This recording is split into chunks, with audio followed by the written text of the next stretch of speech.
She got pregnant with my husband's twins. His parents paid me $2 million just to make me disappear. I signed everything and left. But as they were preparing for the wedding, the results came back from the lab. Before we dive into this captivating story, please let me know which city or state you're joining us from. It is an honor to have you here with me. Enjoy the story.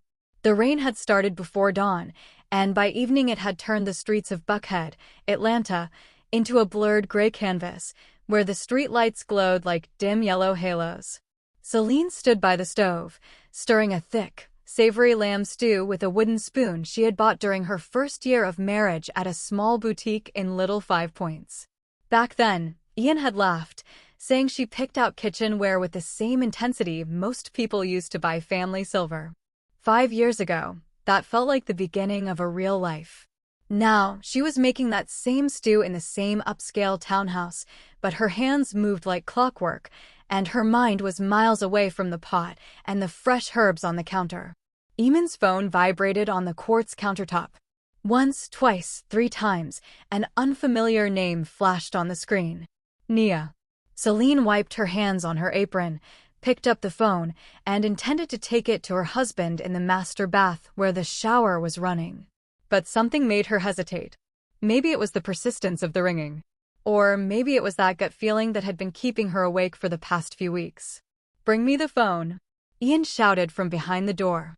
She pressed the phone to her ear instead.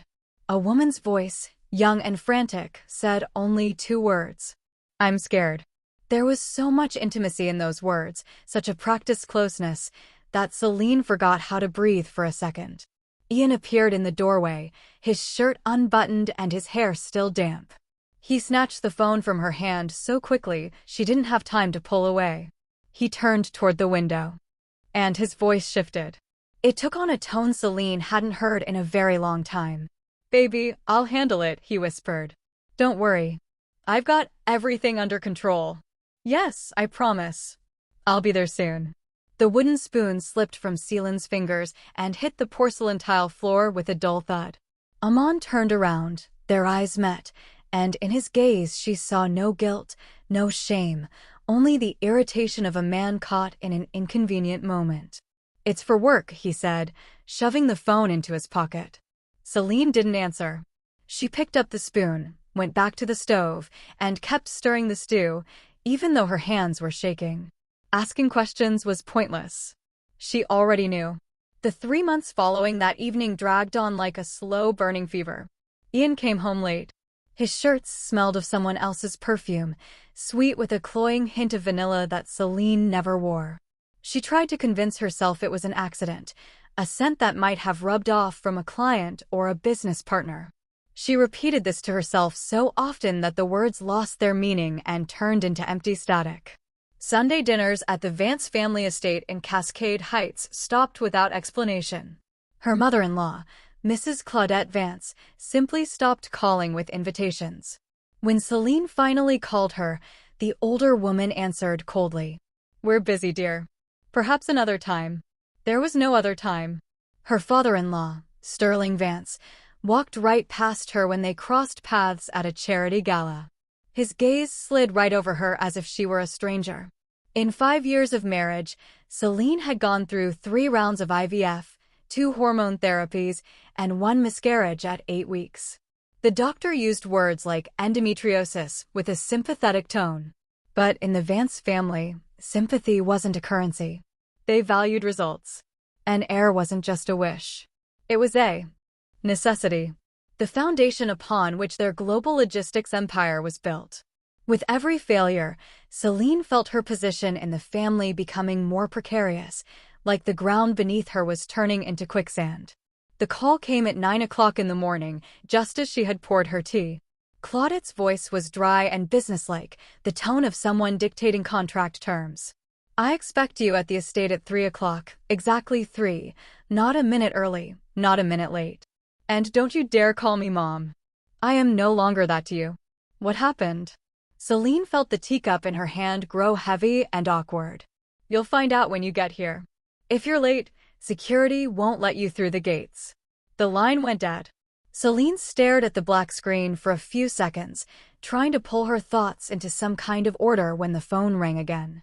This time it was Amani, her friend from college, the only person from her old life she still talked to. "Did you see it?" Amani's voice was buzzing with excitement. "The Shade Room just posted at 30 minutes ago. Your husband Ian was spotted at the Emory Reproductive Center with some girl. The caption says she's expecting twins. Celine, are you okay?" Celine opened Instagram with trembling fingers. The photo loaded slowly. First the corner of the clinic building, then a male silhouette in a familiar wool coat, and finally a young woman in a light-colored dress with a noticeable bump and the wide smile of someone who knew the game was won. Aman was looking at her with the kind of tenderness that used to belong to Celine. "Celine, can you hear me?" "I hear you," she replied. Her own voice sounded foreign to her. "I'll call you back." She didn't cry. It was a strange sensation. Something inside her acted with a dull, heavy pain, but her eyes stayed dry and her hands stopped shaking. Through 5 years of endless tests, injections, and heartbreaks, she hadn't been able to get pregnant. And this woman had managed it on the first try, not with one child, but 2. The Vance estate greeted her with its massive wrought iron gates and the gaze of the security guard, Elijah. He gave her the only kind look she had received all day. The old man had served the family for over 20 years and looked at Celine with a pity he couldn't hide, despite his years of professional stoicism. "Go on in, Mrs. Vance," he said softly. "They're waiting for you in the study." Sterling Vance's study was decorated with the heavy luxury of old money, mahogany panels, velvet drapes, and portraits of dignified men in gilded frames. Celine knew those portraits had been bought at high-end auctions in the 90s and had no blood relation to the Vances, but the family insisted on calling them the ancestors. A stack of documents lay on the massive desk. "Sit down," Claudette pointed to a chair. "This won't take long." Sterling stood by the window with his hands behind his back, silent. His silence was louder than any words. "You obviously know about Nia by now," the mother-in-law continued. "She's 3 months along, twins, a boy and a girl. We need an heir. And since you are incapable of providing a legacy," "Incapable," Celine echoed. "Don't interrupt me. We are offering you $2 million. You sign the divorce papers, a non-disclosure agreement, and we part ways like civilized people. You have 3 days to think it over." Celine picked up the top sheet of the stack and scanned it. Besides the divorce and the money, it included a ban on talking to the press, a ban on social media posts, and a ban on using any connections to the Vance family. A separate clause strongly suggested she leave Atlanta for 3 years. "Why do I have to leave?" she asked. Claudette put on a face that almost looked like concern. "Why would you want to stay, honey? To watch Amon marry someone else? To run into them with the children at restaurants or the park? It would be hard on you. You want me to disappear?" Celine set the papers down as if they were a stain she needed to wipe away. "Don't be dramatic," Sterling said, finally turning from the window. "We're offering you a dignified exit. You can refuse and go to court.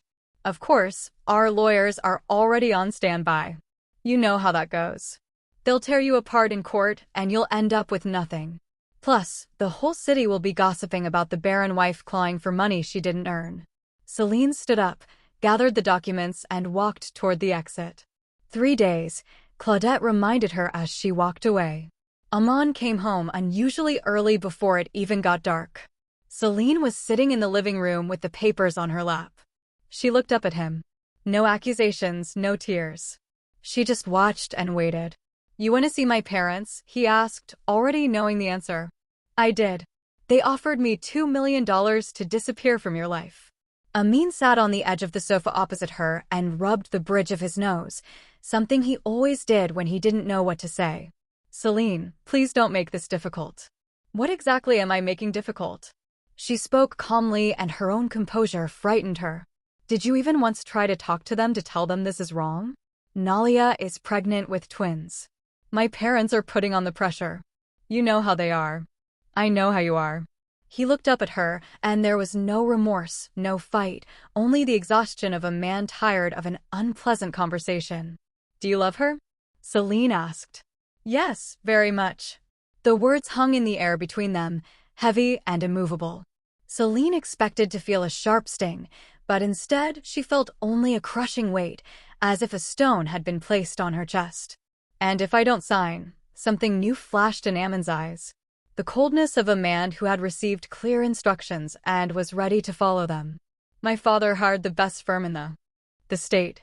You know what that means? He stood up, grabbed a pillow from the armchair, and headed toward the guest room. I'll sleep in here, he said without looking back.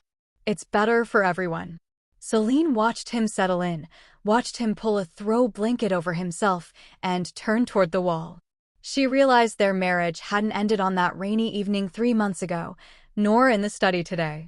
It ended right now in this simple, mundane gesture of a man who had chosen a side and had no intention of explaining himself further. The night stretched on slowly, and Celine didn't close her eyes until dawn. She listened to Ian's steady breathing from the guest room and tried to understand how they had reached this point. Two strangers in one house, separated by a few feet of hallway and a chasm that could never be bridged. Toward morning, she finally drifted off, but she woke up to a sudden wave of nausea that sent her sprinting to the bathroom, hand over her mouth. She chalked it up to nerves and lack of sleep, the nightmare of the past few days.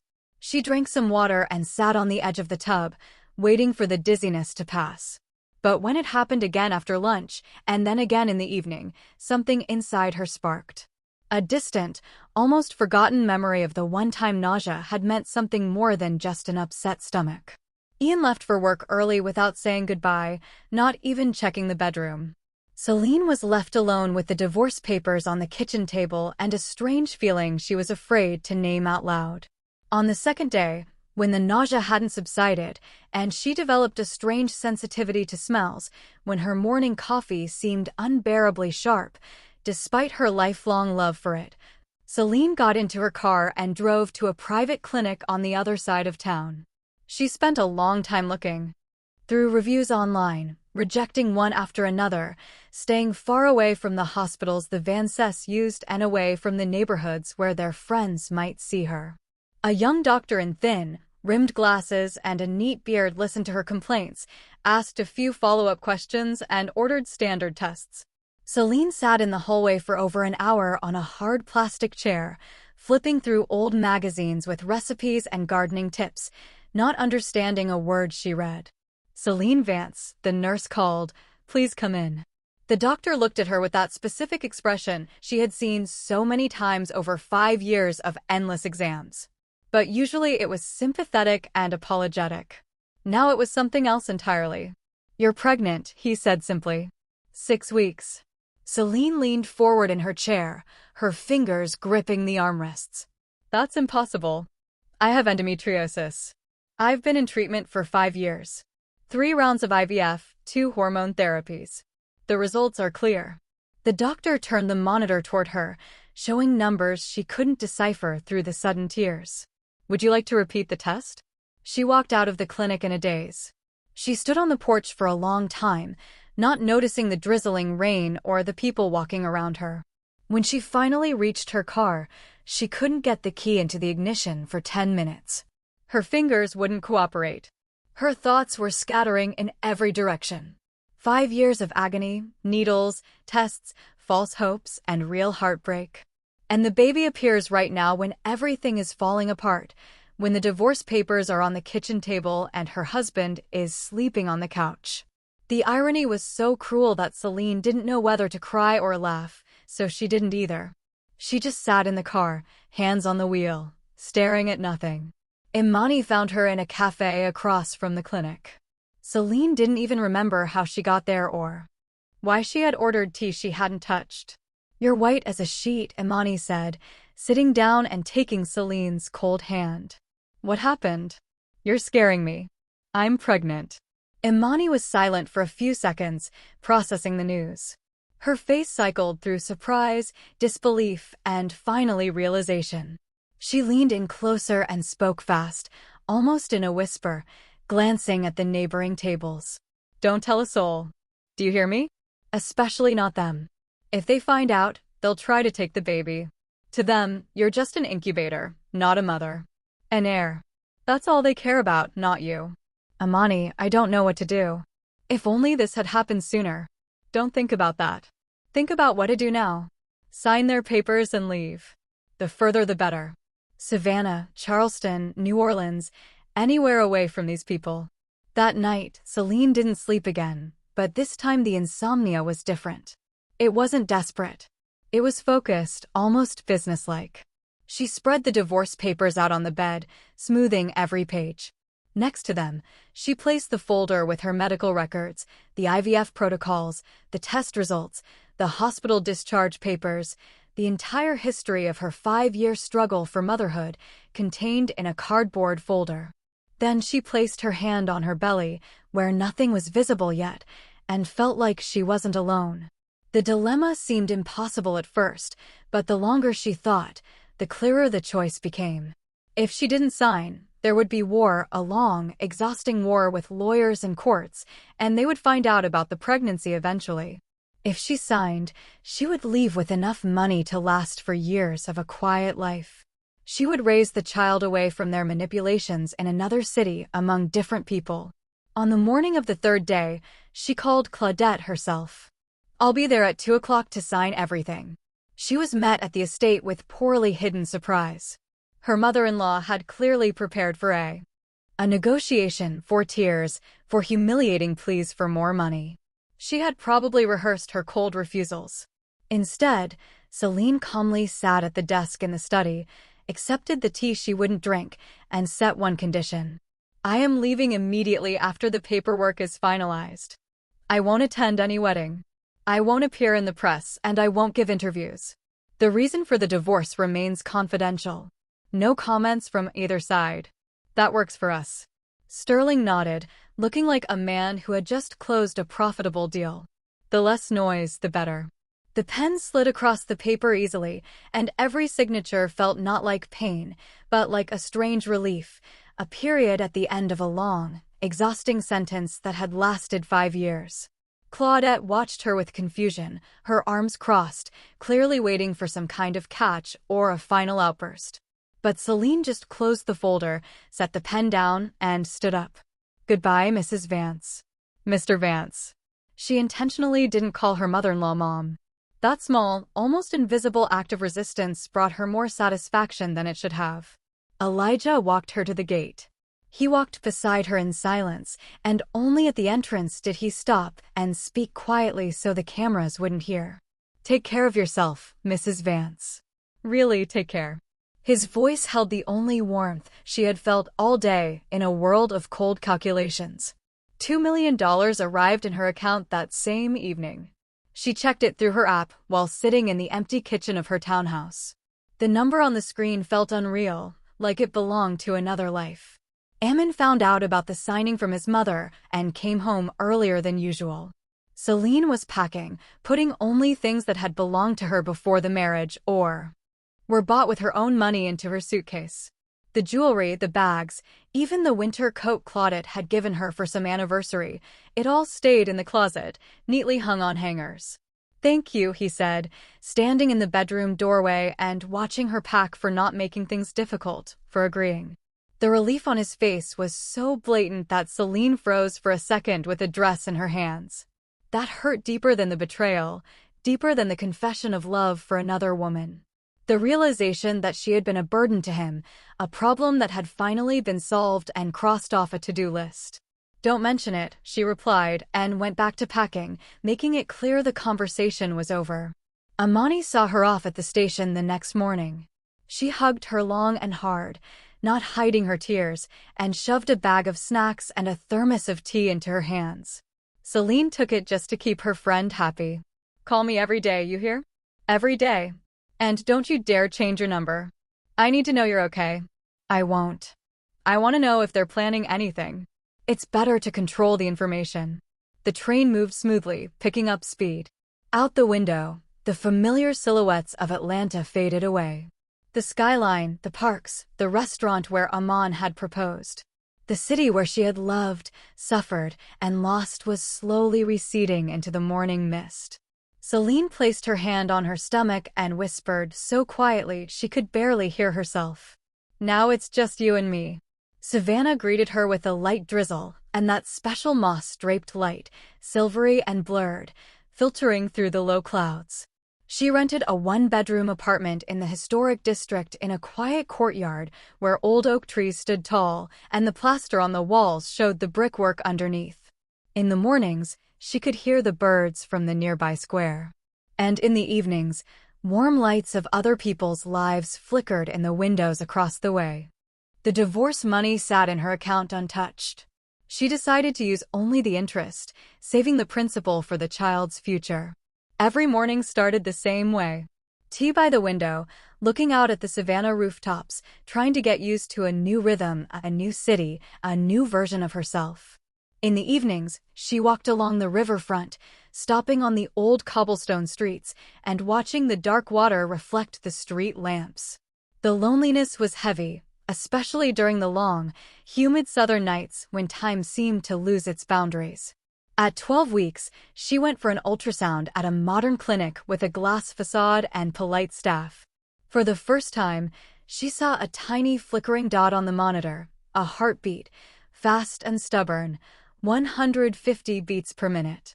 "Everything looks good," the doctor said, a middle-aged woman with a soft voice. "Developing perfectly. No abnormalities." Celine left the office with the printout in her hand, a blurry black and white image where an untrained eye would see nothing but spots. She sat on a bench in the park across the street for a long time, not noticing the passers-by or the rain that had started to dampen her hair. Now she knew for sure, no matter what happened, she was no longer alone. Imani video called every week on the same day at the same time. She asked about her health, the nausea, her diet. She scolded Celine for not eating enough and walking too much in the rain. She always ended with the same question. "You're still not planning on telling him, right?" "No, I don't want this child born in the middle of negotiations and deals. I don't want his existence to be a bargaining chip." She started giving English literature tutoring. Lessons online. First to one high schooler, then 3, then 5. The money wasn't huge, but it was hers earned by her own work, and that mattered. She didn't want to live entirely on the Vance family's disappearance fee. Elijah's call caught her while she was grading an essay. The old man spoke carefully with pauses, checking on her health and the weather in Savannah. Then, as if in passing, he dropped a piece of news. "Ian has changed a lot since you left. He's drinking heavily, fighting with his parents almost every day. They say there are problems at the office. He can't focus, missing deadlines." "Why are you telling me this, Elijah?" Celine asked. "I don't know," he admitted after a pause. "I just thought you should know just in case." A week later, Imani sent a link to a gossip blog. The wedding date for Ian and Nalea was set for spring, early April, at a luxury resort on the coast. The photo in the announcement showed the happy couple in front of a restaurant, smiles, intertwined hands, and her bump highlighted by a loose dress. Celine looked at the image for a long time, waiting for the usual sting of jealousy, but she felt nothing but a strange detachment. That man with his forced smile was no longer part of her world. Another week later, more news arrived. Nalea was on strict bed rest in a private clinic due to the risk of premature birth. No visitors allowed except family. "If something happens to those twins," Imani warned during their next call, "they might remember you. They still need that air." The premonition turned out to be right, and it happened faster than Celine expected. Imani called late one evening, her voice breaking. "Are you sitting down?" "You better sit down. A friend of mine who works at the clinic where Nalea was staying just messaged me. The Vances demanded a prenatal DNA test. They wanted to be sure before the wedding to officially announce the heirs and all that." The results came back. She paused and Celine felt her stomach tighten in anticipation. "Aman isn't the father." Imani breathed. "The twins aren't his. Nalea was seeing some trainer the whole time. Can you imagine? The wedding is cancelled. They say Claudette nearly had a stroke when she found out." Celine was silent, trying to process what she had heard. The woman for whom her marriage had been destroyed, for whom she had been kicked out and paid to vanish, was just a common con artist. Eamon, who had thrown his wife away for true love, had been used as a human ATM with a pedigree. "Celine, you okay?" "I don't know," she answered honestly. I should feel something. Triumph, spite, but I'm just tired. Eamon showed up a week later, just after she had been discharged from a brief hospital stay for observation. He was alone, no lawyers, no parents. He was in a wrinkled shirt with dark circles under his eyes. He had lost weight, and his whole demeanor radiated the emptiness of a man whose world had collapsed. Celine agreed to meet him, but only at a cafe across from her house, and with her lawyer, Sloane Beaumont, present. I was blind, he said, staring into a cup of untouched coffee. She used me from the start. And what do you want from me? Sympathy. No, he faltered, rubbing his nose. My parents are ready for any term. Celine, they want to make things right. He took a folder from